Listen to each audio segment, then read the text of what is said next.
Welcome, everybody, to Everyday Ethics. I'm your host, Michael Liebowitz, joined once again by Persephone, and we are ready to have a great conversation about ethics. Please remember that we absolutely love your super chats and super stickers, but also we love just your comments and everything else.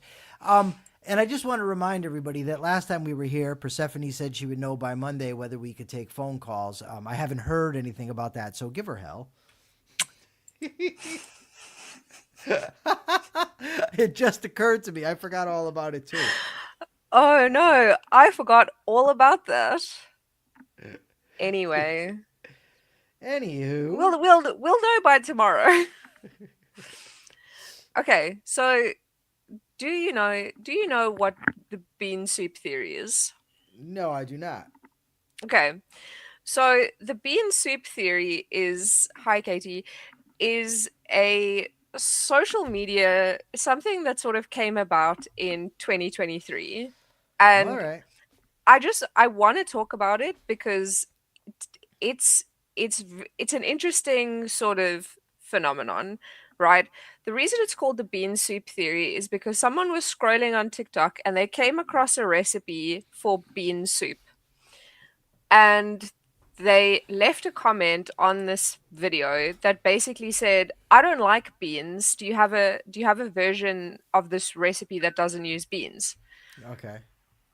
And this wasn't like a butternut soup recipe that had beans in it. This was a bean soup recipe, and then they, instead of just looking at it and going, this recipe clearly isn't for me, they said, well, I don't like beans, so you need to make a version of this that suits me, right? That works for me. And I I find this sort of phenomenon very interesting because you see it happen a lot whenever someone comes across a post that they agree with or they don't agree with or they think it's silly.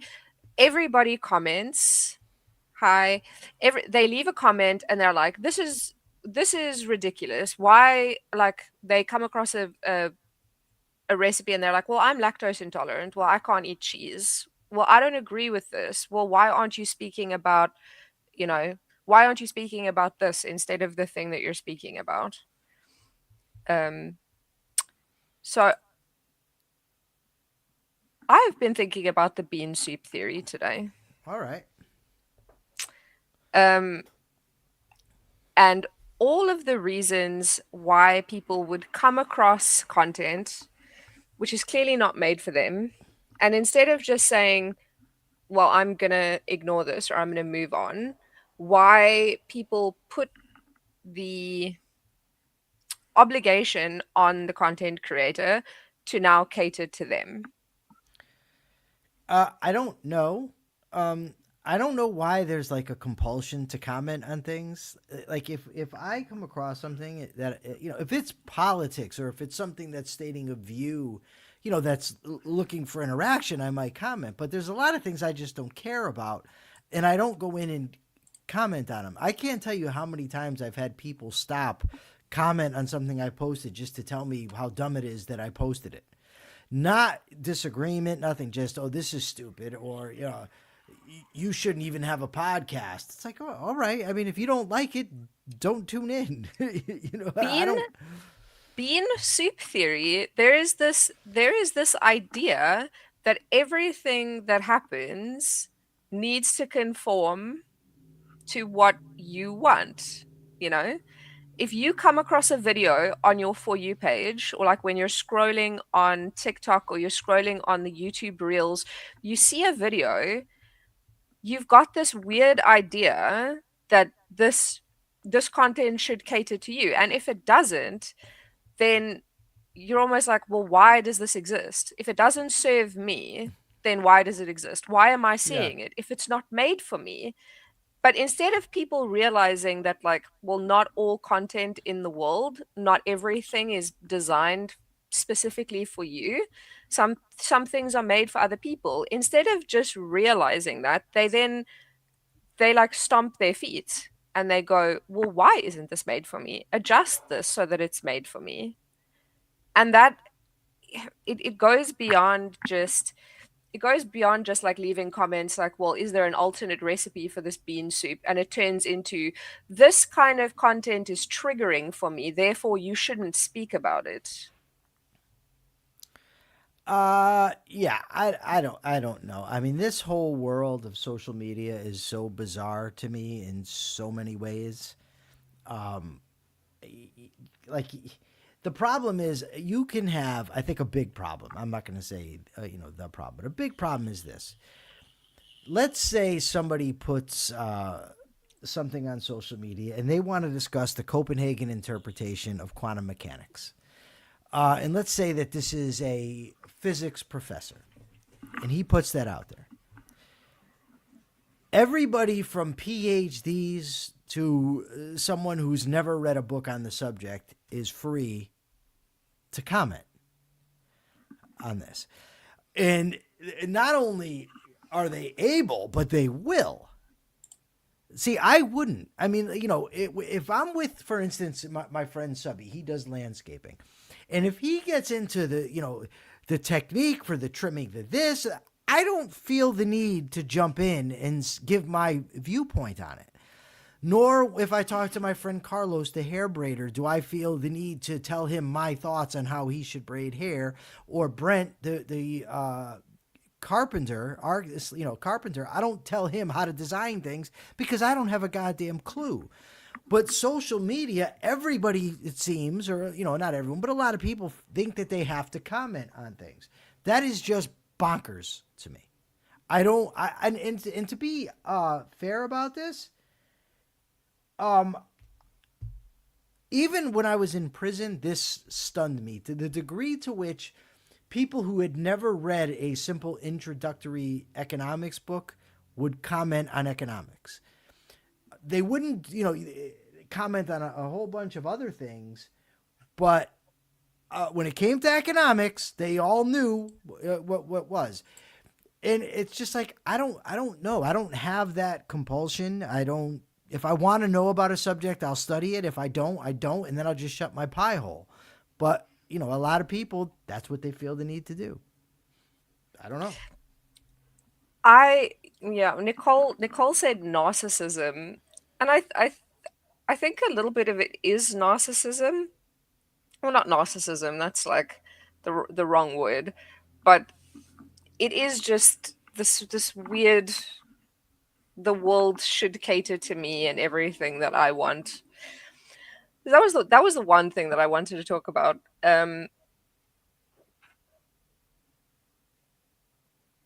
Sorry, I'm scrolling through my notes.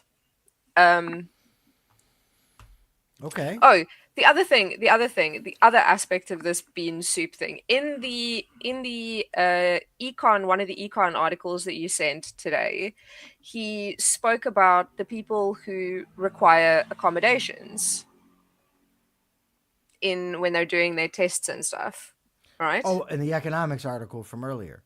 Yes. Yes, people are given special privileges, basically. Yeah. So, I mean, if you have ADHD or you have autism or whatever, there's, nowadays the schools are very big into providing accommodations. And I think part of this bean soup theory is this an offshoot of this expecting accommodation as well. Um, Perhaps. I want to kind of circle back to the first thing for a second, though, because I'm thinking about. I remember seeing something maybe in 2020. It was an ad somewhere. I don't remember where, but it says, "Look." Maybe it was even once I got out of prison. It says, "Look at this, just like that. All the people who last year were experts on COVID are experts on the Ukrainian war." Yeah. And I thought, wow, like that's true. And I'm thinking that it probably this. I'm guessing that back in the time when they had, the town square, and people would go argue and state their positions, you had the same dynamic. Whatever. I mean, if people are like that, all I can say on a show called Everyday Ethics is, don't be that dude, right? Don't be that lady. If If you want to give your point of view on something, get the facts, learn about it. And especially, there's no excuse in this day and age. I mean, with this at our fingertips, I mean, I can look up anything. And I can look up, I could tell ChatGPT or Claude or Grok, link me to articles that give multiple perspectives on this issue. Right? So there's really no excuse for it, for not doing it. But yeah, I mean, people do think that the world is supposed to kiss their ass. There's no doubt about that. A lot of people feel that way. They think that here I am, you're all should just be honored to have me, and everybody should give me what I want and what I think I deserve. Yes. It's Yes. not a good way to go through life. No, but number one, because it makes you kind of a dick. But number two, because in the long run, all you're doing is by expecting the world to conform to you, you're just going to be constantly pissed off that it doesn't.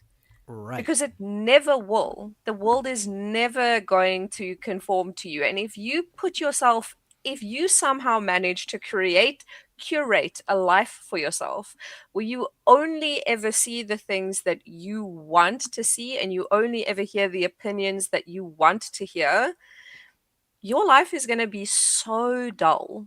So dull. Um, I'm reading a book right now. What's it called? What We Value, I think it's called. And a lot of it has to do with neurology. And they've actually seen that people that if you they started off, if you and a bunch of your other Fox News, let's say you're all watching Fox News, what you think is important, what you think is true, is going to be different from somebody that spends all their time watching something else. Not only that, but your brain patterns are going to be synced up with the other people that are in your group. So what they did as a test was they took people, say you had 20 Fox News watchers. They took 10 of them and changed their media diet to CNN. And sure enough, they ended up thinking different topics were important and thinking different things were true, and their brains are synced up. And, I recently asked a question online about ARI, the Ayn Rand Institute. I wanted to know if the people in my feed got most of their information from ARI concerning the history of Iran. The reason I wanted to is because I found it fascinating that the people that agreed all made basically the same arguments. And I can't imagine that independently of one another, all the people on my feed, whether they, went to Harvard or, Cheney Technical High School in Connecticut, are all coming to the same conclusion for the same reason. Some people took it as an insult, but it really wasn't. I was trying to find out, because if that were the case, then I've got to spend time going to ARI and seeing what they've said and fact checking and seeing, their arguments and whatnot. But I think that, call it confirmation bias, whatever, it's a real problem when people put themselves in silos where they never hear anything outside what they already think. Because when it happens, they're shocked and they're offended. Like, how can you think this? How could you possibly believe such a thing? Someone said to me the other day, they asked me, do you believe in God? I said, no. How can you not believe in God? I didn't want to get into a big argument about it. So sometimes I do. This time I didn't. But it was just that, I mean, okay, dude, have you actually read the arguments for and against God's existence? You know what I mean? My guess is no. You've just been told since you were an infant God exists, and you can't fathom how somebody else could think differently. yeah, that's true. Yeah, that's it. Yeah, That's what I get. Yeah.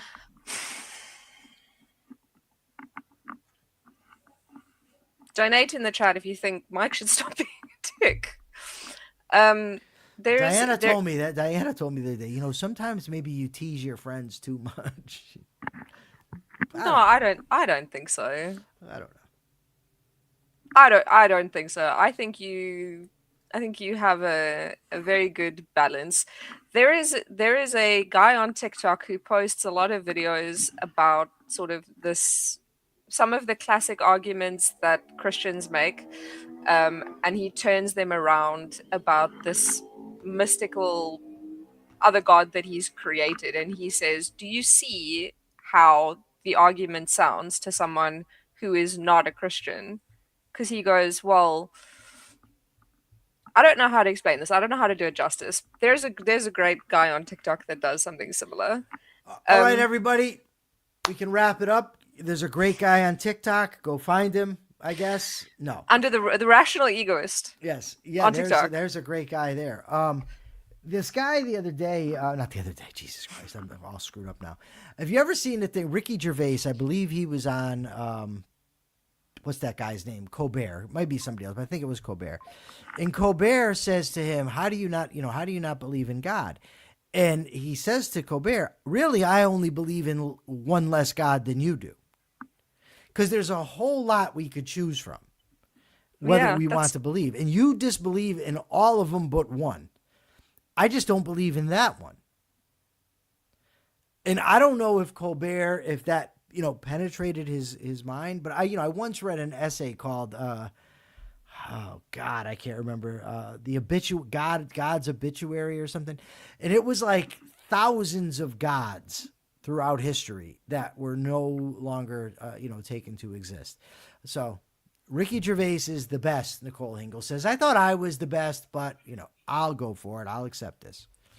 I mean, yeah. Ricky Gervais is really fucking funny. A lot of people find him offensive, and I just think he's hilarious. Who's that other one? The British one? He's also kind of a dick. I don't know. The best comedian of all time is Don Rickles. That's who you need to see. I, let's get into an argument about who the best comedian is. I think Dylan we should. Moran. What I'm saying is, if you want to laugh, watch Don Rickles. Don Rickles is funny. If you want to laugh, go and watch Dylan Moran talking about Okay. your potential. All right. We're American. We want American comedians. Well, All right. What okay. you said, you had 3 stories. What else you got? Okay, so then there was the bean soup thing. Then the other thing that I was thinking about is outrage culture. Specifically for one reason. So you know what outrage culture is right now.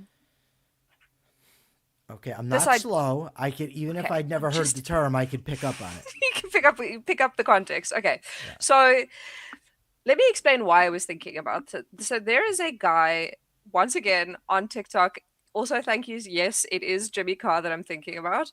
There is a guy on TikTok, and he posts, I don't know, kind of thoughtful content. All right. He's not American, I don't think, but he posts on a wide variety of topics. He's generally quite a thoughtful guy. He doesn't just speak without sort of thinking about it first. And he recently published a video that got on the wrong side of Black Americans for some reason. I'm not entirely sure why, because I didn't follow the drama. But what ended up happening was that people started to pile on. So he made this one video where it's very obvious that he didn't come into it with bad intentions. He was just speaking from sort of an outside perspective, and this was picked up wrong. And so people started to pile on, and then another creator posted a video about him joining the pile on and talking about an opinion that he'd had, or a video that he'd made about the thing that happened at the BAFTAs where the guy with Tourette's said the N-word on stage. Yeah. I Yeah. don't I've heard of this. I didn't see it, but I've heard about this. Yeah. Yeah, so he had spoken about this that happened at the BAFTAs, and about Jamie Foxx's reaction to what had happened and whatever. So he this other dude then posted a video where he was like, he doesn't understand why this dude has this reaction. And it was another pile on of like the hate, right? Okay. And then it came out that they had actually had a conversation before this had happened where the the real talk guy that had posted the call out video had spoken to the other dude to say, well, why did you have this take? And they'd had a long conversation about the why he'd said this.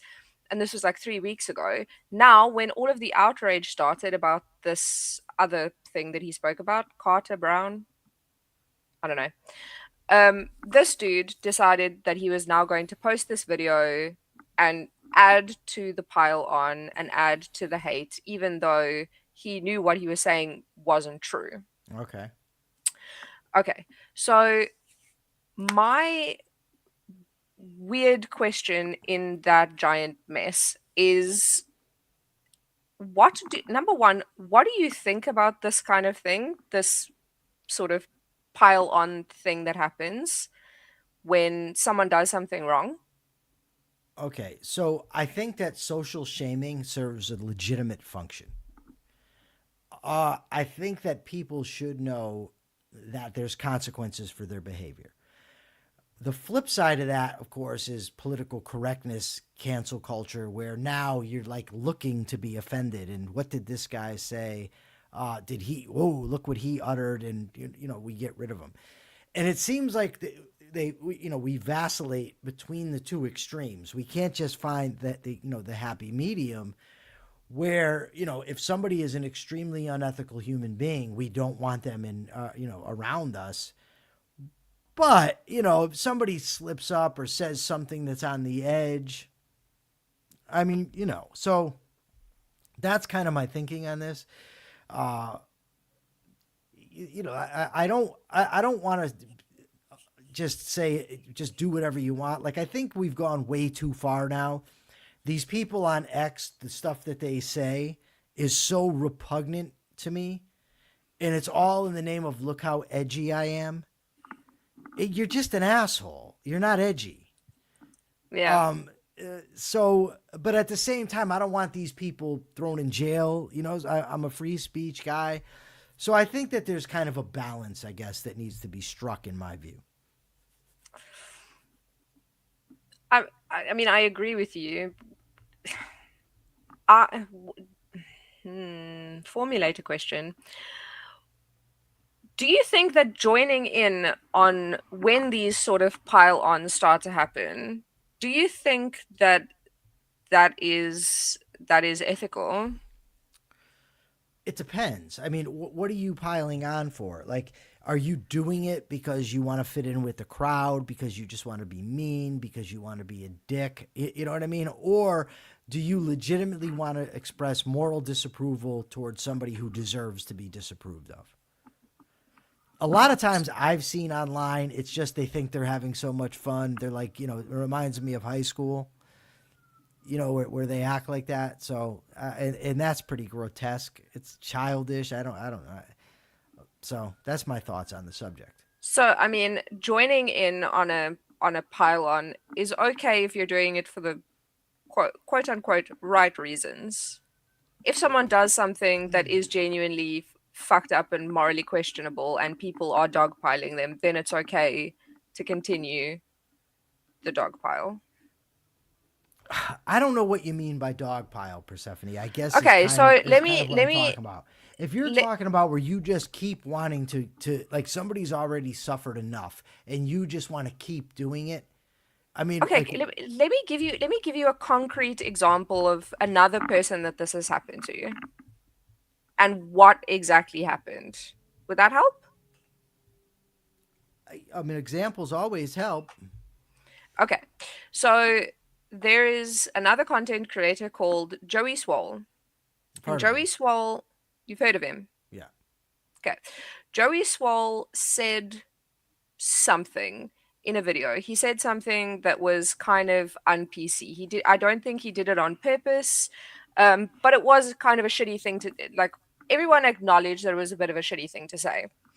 And he people then started creating videos and saying, we need to cancel Joey Swole, like he said something so fucked up, blah blah blah. And Okay, so it's let's stop right there. Let me say this: you're screwing at that point with somebody's career. You better have a yes. goddamn good reason if you're going to try to make somebody go broke. Yeah, And but some that's what these pylons are no, usually. They're usually yeah. going Now after. here's the thing: like, there's a difference between somebody who wants to be online, and he's like just saying,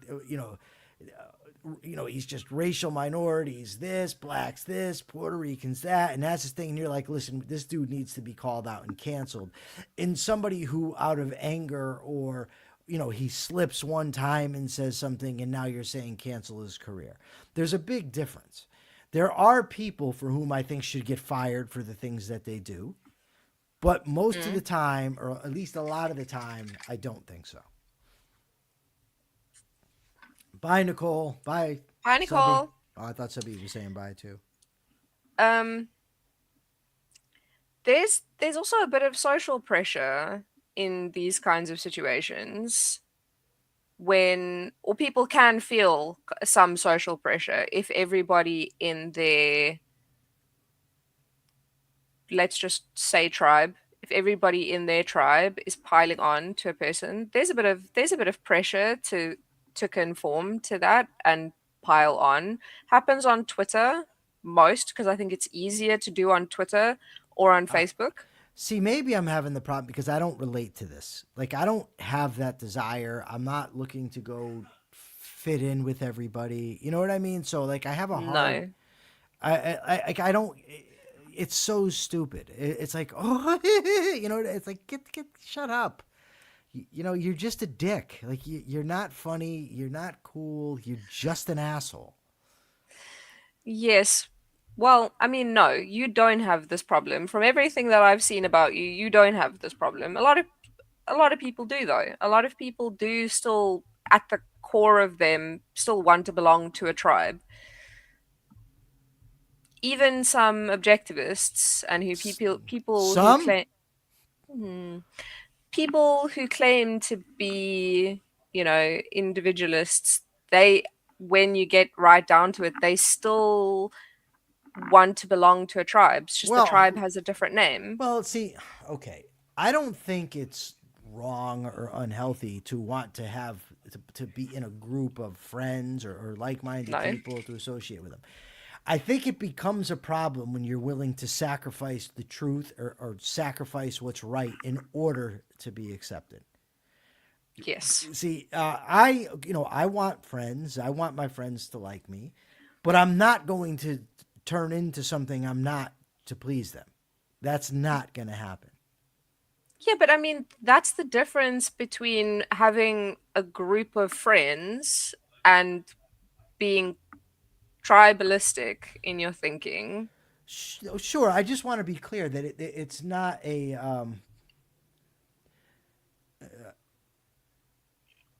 it's not a bad thing to want To to have have friends to, or to even to want to fit in. It's when you're willing to change what you think, or not change. I mean, pretend you think something you don't, pretend you agree with something you don't. That's the problem. yes, That's where the tribalism comes in. yes. I mean, of course Yes. you can have friends. You can have friends who you agree with on most things. It's in fact nice to have friends with whom you share a lot of common views.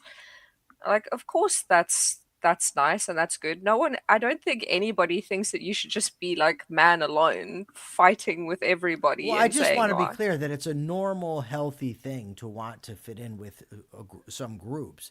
It's not healthy when you want it so badly that you're willing to pretend things that aren't true.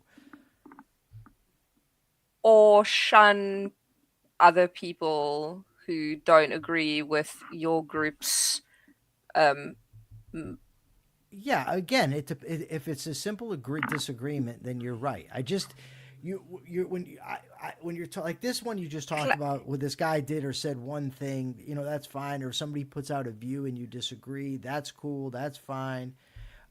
Yeah, the same goes with disagreeing because everyone else does. Absolutely, Akira. Yeah. But there are situations where social shaming and social ostracism, or forget about social. I don't even like the term. Yeah, I guess it's okay. But you're individual when you say no, enough is enough. This person does not deserve to have this platform. That person needs to be called out. This person is grotesque. If somebody is literally a grotesque, an ethically grotesque person, pointing it out is not a problem.